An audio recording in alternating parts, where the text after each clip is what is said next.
Perfect. Headphone use பண்ணல. Headphone maybe கொஞ்சம் பெட்டரா இருக்கும். தேவைன்னா சொல்லுங்க, ஐ கேன் வேற ஹெட்ஃபோன். இல்ல இதுவே clarity.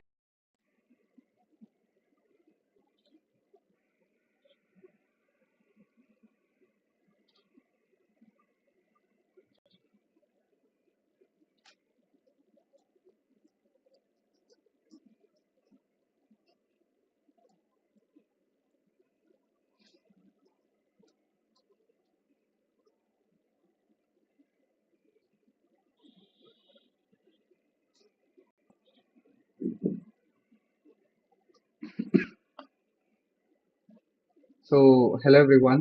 Thank you for joining us sharp at 5 o'clock. We'll give a couple of moments for anyone else to join before we start this experience exchange session.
I think we're good to start.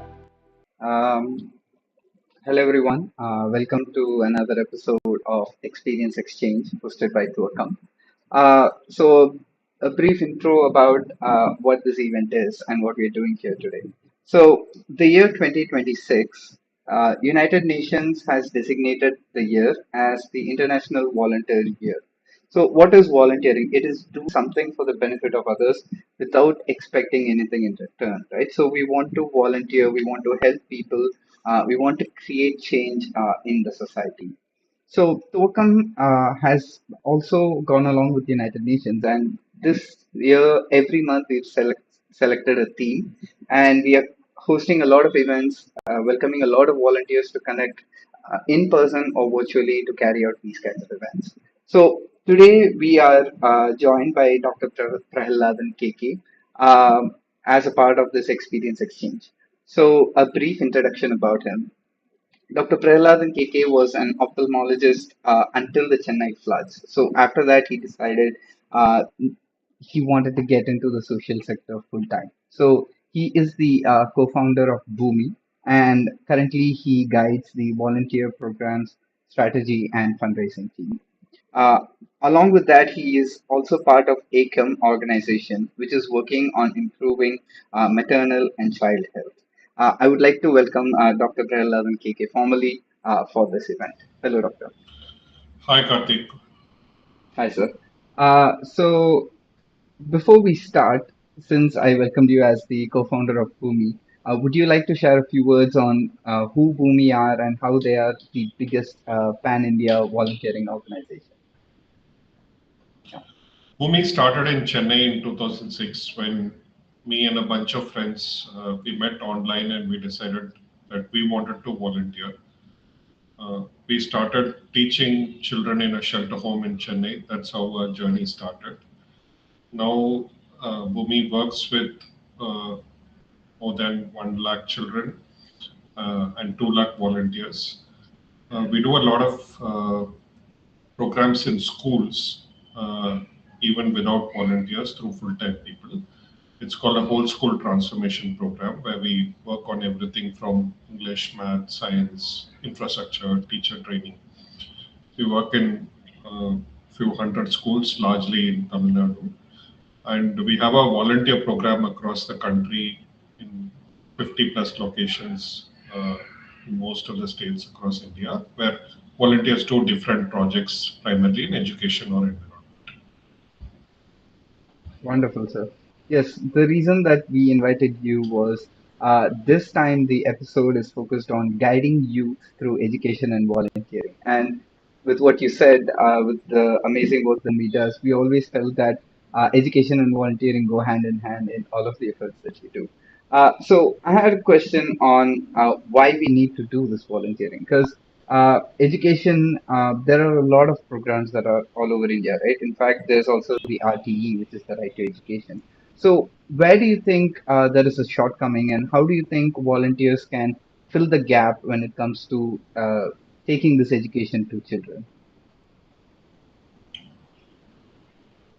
In terms of problems that are there in education, I think one aspect is how many people are not even reached by education, and then even when the education reaches, how it reaches, right?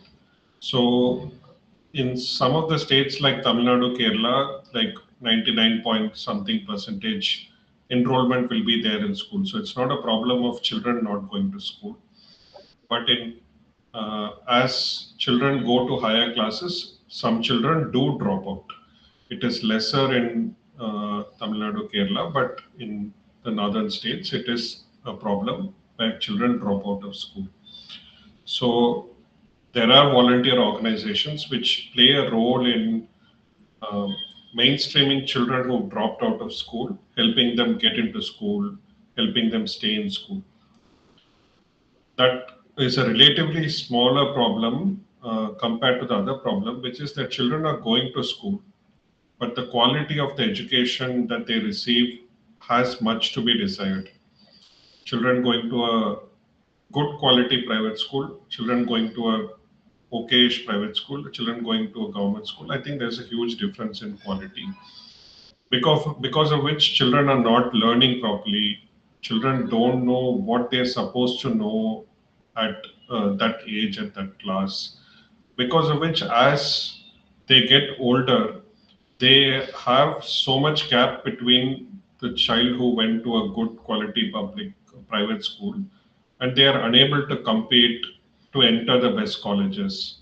And there you see a huge dropout. Most people still in India don't go to college. Most people drop out during school, after school. So that thing carries forward, right? You go to a mediocre college, then you get a mediocre job, you have a mediocre pay. You have no scope of getting outside the poverty cycle. So we believe it starts in some ways at the nutrition you get at the mother's womb itself, but definitely from preschool to school to college, everywhere there's a gap, which is which are all problems volunteers can solve. And there are volunteer organizations which are helping solve this problem in India. Yes, like in fact, recently there was a very interesting case in front of the Supreme Court, right, where they talked about how menstrual hygiene should be classified as a fundamental right because girl children, especially, they are facing the stigma or they are facing difficulties in attending schools because of menstrual hygiene, and Supreme Court decided that it is a hindrance to their right to education. So schools should be mandated to provide enough infrastructure to get the girls in the schools in the first place so that they can like lead a better life. So volunteers can definitely bridge the gap in that. Definitely when it comes to spreading awareness to children and the society also as a whole, and providing infrastructure support as well. So what can volunteers do? Because I know there is the Bhumi Fellowship Program, which brings new leaders. So, in those aspects, if I'm an aspiring volunteer, right, and I want to work in the domain of education, so on the ground, on the field, what do you think we as volunteers can do to help raise these awareness and get the children in the schools? Sure. I think some of the things that you can start by doing, one is even without any organization, you can, for example, teach children in your neighborhood, your own mates' children, people like that, right? So for that, you don't even need some organization to support you. You can start small, you can start immediately, and you can keep contributing. Whatever you're good at, right? If you yourself don't know that well, it doesn't make sense to teach it to somebody, but based on your strengths, you can do that. Other thing is to join organizations that are involved in some sort of teaching or mentoring. It doesn't have to be children also. It can also be young people in colleges. Join with organizations which have a structured program where they understand your skills and leverage it, where they provide you with the necessary training and resources to help teach those children. There are different programs, right from teaching English, math to really young children, to teaching things like robotics or mentoring students to face the exams better, providing career guidance. Um, there are organizations which provide mentoring for youth who are in colleges or getting some sort of scholarships for them to study further, to be better prepared for a career. Uh, we also have programs where volunteers help prepare youth for jobs. So there are different types of volunteering, which where I would recommend the best thing is to work with an organization that is doing it because some sort of structure is there and somebody has taken the effort to understand the pedagogy and formulate a curriculum or follow a curriculum, use some sort of materials to train. You need teaching learning materials to train. So just figure out all that. So work with an organization, any organization. Yeah, that's what I would recommend, Karthik. Yeah, because like I said, even though come in the Karthik initiative that we have, not everything is that is taught in schools is useful for the children, and vice versa. Children might not be. interested by like the regular rote learning or topics that the school teaches. Some students they might love sports more than sitting in class and just looking at a blackboard. Some people might be interested in singing. So these kinds of skills, I think, is where we need to bridge the gap, right? The curriculum might not actually cover all of these. So you spoke of mentoring, and it might be something small. Like if I can teach a child to maybe paint today, a few years down the road, they might be interested in graphics design or some sort of career goals. So, have you come across any particular such stories in your vast years of experience where doing that small bit of like taking that little bit of initiative early on in the child has shown their incredible potential and growth?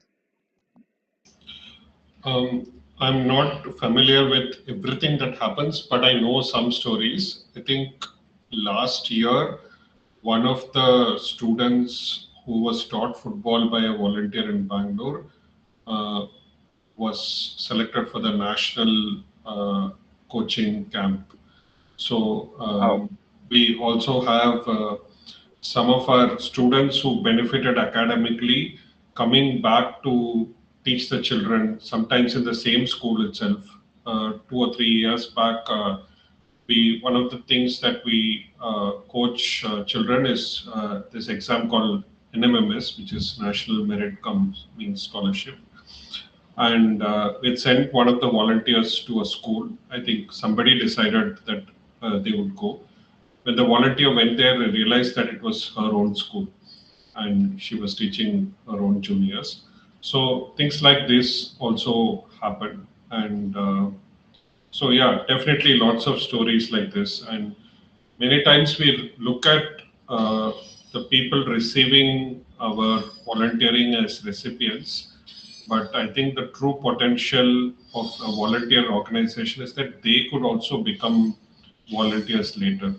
And that is something, look at them from when you're volunteering, look at them, that is the possibility, right? If they Right. are always receiving, then they have not really uh, come forward enough in life.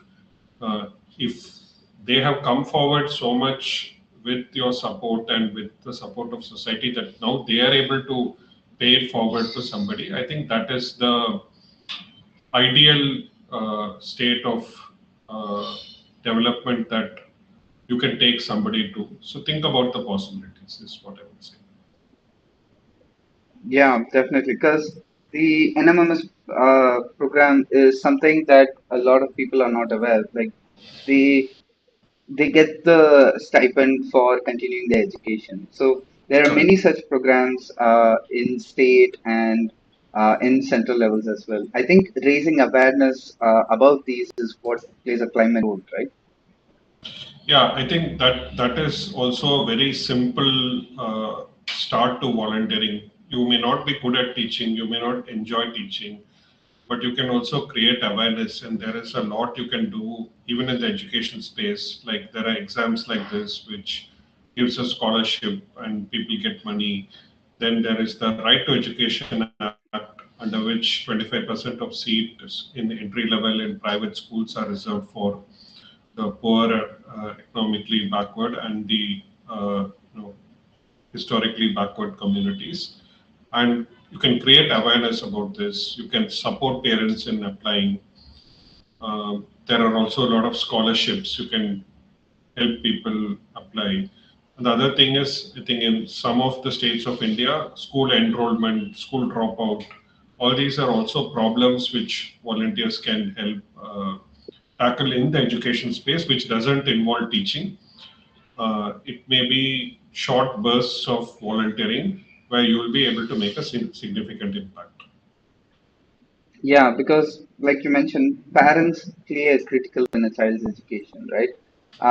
There are so many cases of children getting pulled into child labor just because the parent realizes that, oh, I can earn like 200 rupees today in a daily wage, as compared to why should I send my son or daughter to the school?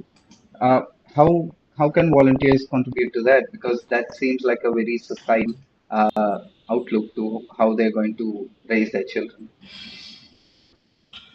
I think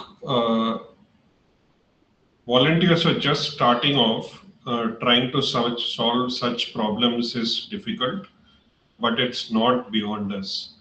I Mhm. think what is required to solve deeper problems is to first start with listening and understanding what the problem is. Right? The problem is not that the parent has chosen to send their child uh, to work without going to school. The problem is the poverty or some issue in the family which is forcing the parent to choose uh, financial sort of stability over the child's education, which is a short term survival over a long term what will help the child and the family thrive, right? So I think Right. we can't go in with our own solutions, especially when we are starting to understand the problems in society and in that family. I think first listen, understand, empathize, and then try to solve it. Um, it will be beyond the scope of this discussion to discuss how that can be solved. But there are people and organizations solving it, and volunteers can definitely contribute. But start by listening. That is very true. Um, so you're an ophthalmologist, right? So what do you see is the vision for educational volunteering? So this year, I think, like I mentioned, United Nations is doing a huge push for volunteering, and Bhumi being such a grand organization. So what do you see as the vision for getting people engaged in education sectors volunteering this year? This being the International Volunteer Year, I think definitely not just Bhumi, all volunteer organizations, it's a great opportunity to spread the message that everyone should volunteer. Uh, I wouldn't like to say there's a vision for this year, but I think a vision for society at large is that even if 1 in 5 young people can volunteer to teach children younger than us, right?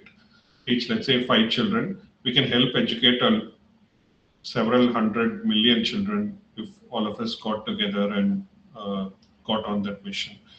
I think if I were to articulate a vision, I think it would be that large. Yeah, but it's not something to happen this year.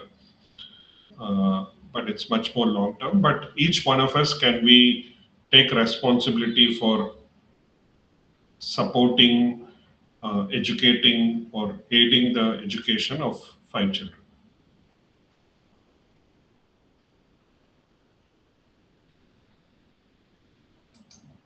Sorry.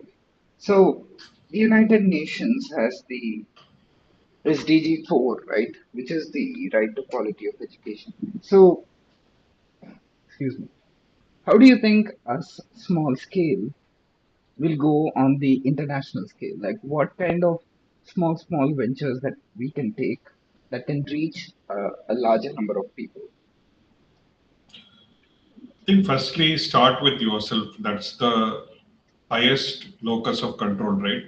Like I said, you take responsibility of educating a certain number of children, and each of us will have different capabilities, capacities, time, strengths. So I may be able to teach only one child properly. You may be able to teach 10 children, right? I think start with that. Second thing is definitely an organized effort is definitely better than individual efforts that we may all do. So instead of trying to do things on your own, find and join a good organization and volunteer with them. Work in a system that works, that's able to measure what you're doing, uh, contribute in a focused manner. So that's what I would suggest. Um, Making things at an international level, maybe beyond the imagination also of most of us. Let's start small. Let's start with us. Let's join organizations. Let's support good organizations and volunteer. That's what I would say, Karthik. Yeah, because it might be something small. Like, for instance, when I was in school, we used to have the scouts, and it like when I was very early on, I had all this gusto of, hey, like I can stay in school for a couple of more hours with my friends. I might be taught how to tie knots or how to survive in a forest, which in my mind was something that I would never do. And as I grew older, the Scouts became something which stood for discipline, which stood for values. So these kinds of youth clubs, I think, will play a huge role when it comes to volunteering efforts, when it comes to schools. It can be science clubs. It can be like yoga classes, something small, right? Like you mentioned, something that will pique the interest of a student. See, I believe that when you start volunteering, definitely volunteering gives you more than you're sort of contributing to society. And even as you continue volunteering, volunteering is not a one way street. There is something which you keep getting. Um, like you shared about what Scout taught you as values, but when you volunteer, you learn leadership, you learn a lot of skills which help you be a better person, a better professional, a better leader. Um, I think lots of studies are there which shows that volunteering makes people happy, and happy people live healthier and longer.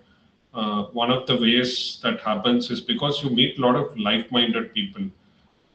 If you just reflect on it, normally the kind of people you meet at your workplace, your college, or wherever it is, society, the kind of people you see versus the kind of people you would see in an organization like Thuvakkam, Bhumi, the friends you meet, you'll see these people are much nicer. They are more like you.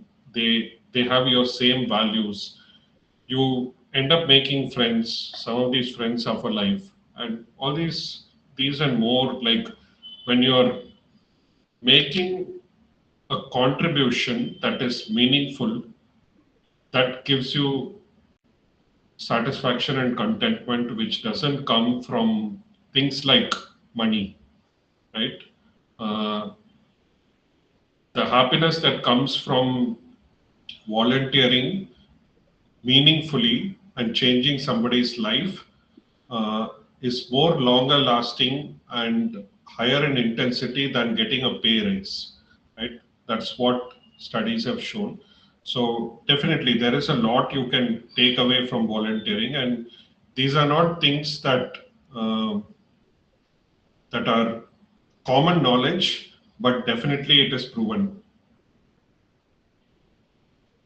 Yeah, because even recently in the news, there's the case of three young girls who um, ended their lives over something minor. That Mobile phone. if someone, say an older brother, a parent, a friend, like most of the times children all they're asking for is someone to listen to them, right? Because they want that attention, they want to know if they're fitting into the society. They just want to just share their thoughts. So if we are just able to be there for them at that moment, give them the attention that they are craving, I think that itself will solve a lot of problems. Uh, because I'm sure you've come across cases where there's a child who cannot attend school just because they feel isolated, right? That is something that we can address as volunteers. Sure, of course. Yeah. So speaking of volunteering, it's not only just IQ that we're targeting, right? There's also the EQ aspect of it. Coming together as a team or as a group of friends, as colleagues who are visiting schools, we can definitely create a bit of change over there that just the school management is not at a position to do. Of course. Yeah. So what kind of infrastructure help do you think? You mentioned that more than a single person, there's a strength in unity, right? If we are able to join an organization, we can try to change the outlook of a school by doing infrastructure projects or just doing a little bit of help around. So, what all can we do to strengthen the schools which the students will be attending? I think when you're starting off, first try to understand what the problems of the school are. Uh, every school has problems, but every school is not ready to accept your solutions. So, first listen and understand the problems. Find a space that needs you, where you're able to contribute. There are different uh, levels of problem. Generally, I would suggest work with a organization that understands it, a subject matter expertise, and then start intervening. For example, we have a school growth rubric which measures every school based on 40 different parameters and 4 levels. And then we try to move the school from level 1 to 2 or 3. So that's what we try to do. So try to understand what measures are there. So what you don't measure, you can't improve, right? So find out there are there are experts on everything. Instead of trying to reinvent the wheel, partner with someone, collaborate with someone, understand how to do it, and then do it. Yeah, that's what I would suggest. Instead of going into specific solutions, I would say understand and tailor it according to the school's needs. Yeah, and like after education, the one thing that students will look for is employment, right? Do you think volunteering can help with that? And vice versa, do you think we can use that, hey, your livelihood will completely change with education, so you should continue, you should pursue these. So how can the need for employment or the joy of employment be a driving factor when it comes to the education of children? It's definitely possible, and there are organizations that are doing it well, even better than Bhumi. For example, Make a Difference. They take complete ownership of a child. Uh, their goal is to ensure that the child at 30 has something like 30,000 per month salary or something like that. So it's definitely possible. I think what we need is, I think first all of us need to start somewhere, like sitting online, staying at a home, complaining on social media, WhatsApp is not helping. I think so. Starting is also important. Just by starting to contribute, you are better than 98% of the people. So I think first you start. Then I think some consistency is important. You need to keep going. Only when you keep going, every time you go, you will understand something more. And go with the mindset to listen and to understand rather than to go with your solutions, right? So understand the my voice is audible, right? Yes, I can hear you fine. Okay. Yep. So I think understand the problems that are there and uh, keep contributing. Keep like uh, don't don't be satisfied with superficial solutions or band-aids, right? Uh, if you want the child, a poor child today, to have a good employment, it's not enough if you teach the child maths or take the child to one event or teach the child dance. Needs a holistic support, and it's important to also collaborate.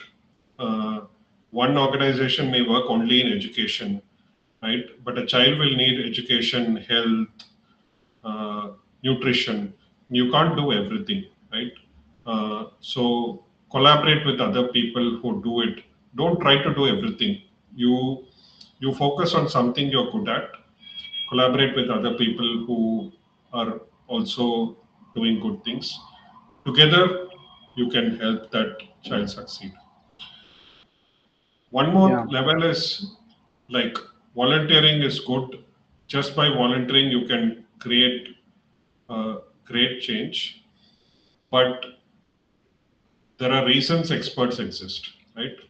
and to understand the problem deeper, to get solutions, to really get your hands dirty, it requires slightly more higher level of commitment, right? Either taking up a leadership role within the volunteer organization so that you're leading people, you are training other people, then you will feel that, okay, I need to, I thought this is enough, but I need to do more, right? So building your ability to intervene better by becoming an expert in education, either through fellowships or doing some sort of education yourself on education, right? I think these are ways to look at getting better. Once you have people, like everyone doesn't have to do that. Some people, if you have education experts in your group and you have a lot of people who are committed and uh, committed to ensuring that the child succeeds, and you take ownership of end to end. It's not just one day you're doing, 1 month you're doing, 1 year you're doing, but till the end you're there, then there's no reason why we can't help lots of children succeed. True. Because one thing that we've always admired at Bhumi is providing holistic education, right? Because, like you mentioned, not everyone is aware of the pedagogies that go to teaching students at different classes and grades. Even though algebra and calculus is something you learn in 10th or 12th, people might think, oh, I can teach them early so that they're more aware of it. But that's not how a child's mind works. The child at that particular age, they're capable of maybe picking up language at a faster rate than complex mathematical algebra. So it's these kinds of things that volunteers need to realize, something small that we can contribute. Say I'm teaching a student how to play Coco, and they realize that, oh, they don't need a lot of materials to play Coco, so they can start doing it at their government school or their private schools. They can get more students interested. Maybe that will inspire the PT teacher to do something for them. So it's these kinds of small things that we can contribute to a child that can help them grow or develop.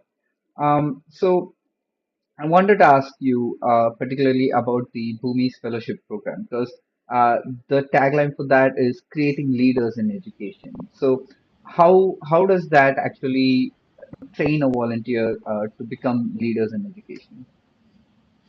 I'll first share by why we are doing the fellowship and then I'll share the what. Um, Mhm. Bhumi is going to be almost 20 years now. And initially we started by volunteering. Then after the Chennai floods, we started working in communities and schools. There are a lot of uh, donors and corporate donors who support us. So we are able to raise the money to do the intervention. But what we realized is that Tamil Nadu alone has more than 35,000 government schools, right? And if you see across India, it will be several lakh government schools are there. And it's not just the government schools, even the low cost private schools have lot of gap between what the child should know at that age and class versus what they are actually knowing, right? So this quality gap is there in lakhs of schools. And one organization or many organizations alone cannot solve the problem of quality of education in schools. So just by intervening in more and more schools, we realize that while we'll be solving the problem for those schools, we cannot solve the problem at scale. Hence, in 2020, we launched the Bhumi Fellowship. There are many other fellowships in the country, and the idea is the same, like Bhumi Fellowship. There is Teach for India Fellowship. There is Gandhi Fellowship. The idea is that most of us, after we finish 12th, we think, engineering, maths, whatever, finance, medicine, whatever. We chose those limited set Streams. of professions, and people don't choose that. I want to go into education. There are people who choose to become teachers also, but people don't choose to work in education. People don't nowadays. More people are choosing, but people don't choose by choice that I want to be in the social sector. So Bhumi Fellowship is an option to, it's like a lateral entry into the education system. So you get in for 2 years, you work full time in schools, you're paid a monthly stipend. At the Bhumi Fellowship, it's about 30,000 a month. So you're paid, it's not a voluntary role. Like if you volunteered, you understood the problem, you want to be in the space, this is like the next step. So 2 years you're placed in a school. Bhumi Fellowship works only in Tamil Nadu. Teach for India works in 8 places. Gandhi Fellowship works in many rural places also. So depending on the fellowship, you're placed in a school in a particular location. But 2 years full time, you're teaching the children there, and through that, you understand how children learn. You understand the various problems in education in schools. Through the Bhumi Fellowship, you're also working with the teachers. You help train them on, like you are trained in good pedagogical practices. We provide you the training. Then you take some good practices in the school. You implement a project, right? Child's education is not just influenced by what happens in the classroom. It's also the school, it's also the parents, it's also the teachers. So on any of those aspects that influence a child's educational outcomes, the Bhumi Fellows do a project. That's also, then they choose that they can pick it up as a career focus. So after finishing Bhumi Fellowship or any fellowship, you can go and work in an education organization. You can go and work in a school. You can go and start your own organization. You can work in the government. Uh, some of our fellows, after finishing the fellowship, like one of them is now working with the government of Chhattisgarh, impacting almost 3 lakh people. He's working with the collector there. Um, there are people who have started their own organizations. So the possibilities are endless. Like I said, it's a lateral entry to enter into the education system with an understanding, right? But definitely volunteering is where you start. Yeah, because even though our conversation has been centered around, excuse me, has been centered around schools, there are so many students who are lacking the access to schools. They might be in orphanages in rural communities. So we need to try a way to reach them out, right? Sorry.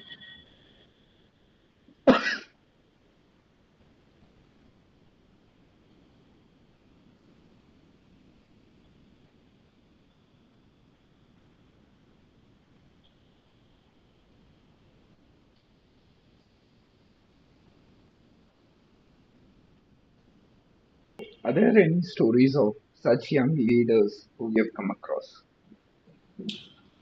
I'll share the story of one of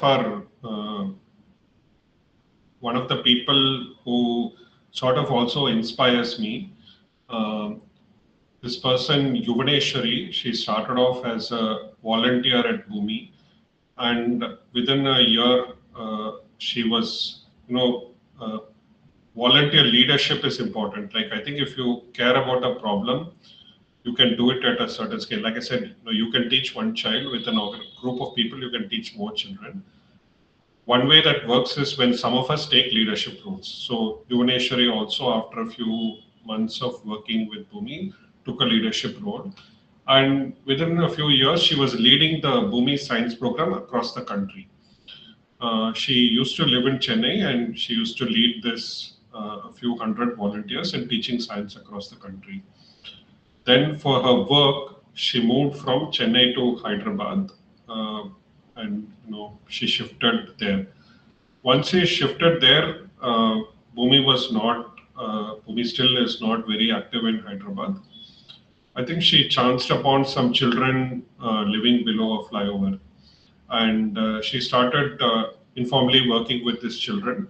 And a few months later, she started this group, which became a formal organization. So it's called Choto Ki Education, and it's an independent organization, completely unrelated to Bhumi. And this organization, what it does is it works with children in streets, helps them cover up the gap, right? They would have missed school for 2 years, 3 years, 6 months, whatever it is, help them cover up the gap, and then place them back into school. So they work with a few thousand children. They've managed to, their success rate is about 70%. So 70% of the children they work with who are out of school through the program are able to enter school. So I think this is one inspiring story. Uh, you can start by volunteering, and it's not that everybody has to do things like this. I'm sharing these stories only to hopefully inspire you about what the possibilities are. It's okay to continue volunteering as well, but while you're volunteering, keep these things in mind. Be consistent, try to understand the problem, try to help solve the problem. Don't be satisfied with very superficial solutions. The superficial solutions can be solved only through superficial volunteering. Nothing more can be done. To really solve the problem, to really make an impact, uh, you need to go deeper, which can be through consistent volunteering where you are listening and understanding the problem also. If and when you are ready, then there are options like, joining an organization full time, uh, joining a fellowship. Uh, there are people who felt that, I need to work in the government and gone to civil services. There are people who've gone to armed forces after they started volunteering. So depending on what you're feeling, right? You can take the other steps, but those things are all choices. But what I would say is not a choice is to not volunteer regularly and to not listen and empathize with who you're working with. That's very true, Doctor. So we've covered a lot of ground on entering into volunteering, especially in education, and how we can impact so many lives. So, is there anything else that you would like to share that maybe we did not touch upon? One thing that is very important, which volunteers don't understand, is that I said, as a volunteer, you can do so much. As an organization, you can do much more. One of the things that organization are able to do a better job than individual people is, one is the collective knowledge and the experience and the time they're giving. The other is, right, some resources they are able to put in. For an organization to get resources, some money is needed. Definitely, my time is more valuable than any money I can give. And you may also feel the same way. But organizations need money. And you, through your social networks, will be able to raise money to help your organizations do better. So, definitely, I would say your volunteering is very valuable, but you can also contribute by helping your organizations raise funds so that they can do better. You may think I'm giving my time for free. Why is money needed? But money is needed for almost everything in this world. And with some more money, your work can be more impactful. Your organization's work can be more impactful. So don't underestimate the power of your network to raise funds for a good cause. It can be for the organization. It can be to support that student. It can be to support the school. All these are important. So I would say think about that as well. Yeah, that is a primary driving factor, right? So, if we can come together and collaborate, maybe we can raise the funds, which it's one of the most basic needs for education, unfortunately, but it's something that all of us can contribute towards in some small way or the other. And more than that, we can do uh, volunteer our time, volunteer our experiences, which is why we have this platform for experience exchange. Because hearing these stories, getting to know what can be done or what is being done might inspire us to do more in upcoming days. So I think we are close to wrapping up. So is there any questions? I would ask the who are listening in to just post it in the chat. We'll wait a couple minutes to see if any questions pop up.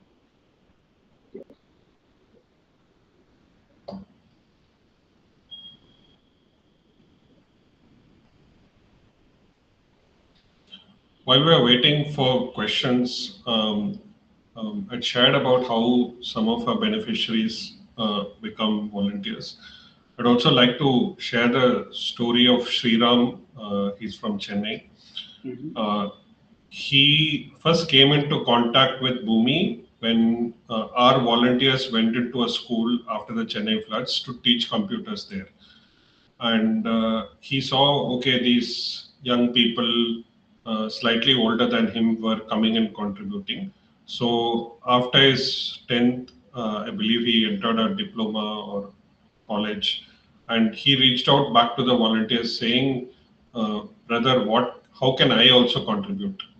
Then I think this volunteer said, you can also contribute. And after, once he was in a position, he started contributing to teaching children. And right now, he's leading all the education programs for Bhumi in the South region. So one Wow. of our beneficiaries became a volunteer. Now he's leading the education program for a large region, leading other volunteers. So I think that is the potential of volunteering. Don't underestimate the power of what you can do. Definitely. That was great to hear, sir, because we like to see that impact of what we've done, right? So when people who are beneficiaries can come back and contribute more, that shows that somewhere on a fundamental level, we've impacted the life of someone so much that they are at a position where they can help others. I think that shows a true amount of strength. Um, all right. So I think we are good to wrap up if you're not getting any questions. I would like to formally thank you for coming to this event because there's always more to learn, right? And being in like the discussion of education, no one can 100% claim that they are the master of a subject or a master of a domain. There's always something that you can learn, especially in the field of not-for-profits. We come across stories all over the world where someone comes up with an idea to help one particular community and it sort of ripples out all over the world. So I think it's important that age is not the factor when it comes to education. We can learn and we can also teach others. As Nelson Mandela said, education is the most powerful weapon which you can use to change the world. And as volunteers, I think we are at a position where we can reach more people and help people attain education so that they can go forward and change the world. So I thank you once again, Dr. Prahalathan, for joining us today. I see you've posted a link in the chat. Yes. Yeah, I posted the stories of 6 volunteers, including the 2 stories I shared about how they started their journey as volunteers. And then there was a point where they decided to do something more and what they're doing now. So some of you will find it inspiring to check it out. Thank you, Karthik, Krishna, and the entire Thuvakkam team for organizing this. I hope the volunteers here, you've taken something away, and if it makes you do something a little bit more, I would be really happy. Wish you all a very happy International Volunteer Year. Definitely. And we also hope to join hands with Bhumi and any other volunteers who are coming our way so that we can create a much better future for all of us. So thank you once again, sir, and thank you everyone for joining. See you all Thank you. again in Bye. another experience exchange. Thank you. Bye bye.